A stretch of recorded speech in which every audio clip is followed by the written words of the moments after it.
একুশে বইমেলায় শিশু প্রহরে ছিল শিশুদের ভিড়। ছুটির দিন হওয়ায় বইমেলায় আজ উপস্থিতিও ছিল অন্যান্য দিনের চেয়ে বেশি। পাপেট শো আর বায়োস্কোপ দেখে আনন্দিত শিশুরা। ছেলে মেয়েদের পছন্দের বই কিনে দিতে পেরে অভিভাবকরাও খুশি। রিপোর্ট রিশান নাসরুল্লাহর।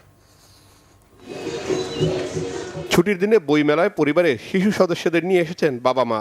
বইয়ের স্টলের পাশাপাশি শিশুদের চোখ কাকতাড়ুয়ার পাপেট শো এর দিকে। এটা তো প্রকৃতির সুন্দর। গ্রামীণ বাংলার বায়োস্কোপও আগ্রহের কমতি ছিল না শিশুদের। একুশে বইমেলার শিশু প্রহরে বিনোদনের পাশাপাশি বইয়ের দোকানেও ছিল শিশুদের উপস্থিতি। পছন্দের বই কিনতে বাবা মায়ের কাছে বায়না শিশুদের। স্টিকার বুক কিনেছিলাম 3টার মতন, আর হচ্ছে একটা ব্রেন বুস্টার আর 2টা গল্প পিকচার বুক। পাপেট শো দেখলাম, ওই যে গল্প দেখলাম, ওই পুতুলের সাথে হাত মিলিয়েছি।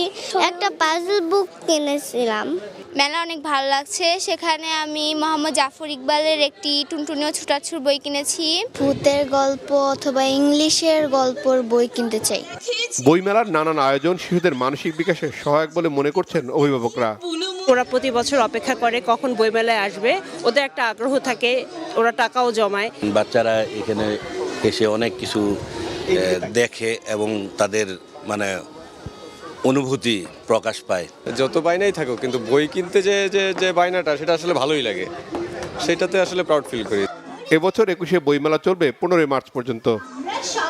রিশান নাসরুল্লাহ, বাংলা ভিশন, ঢাকা।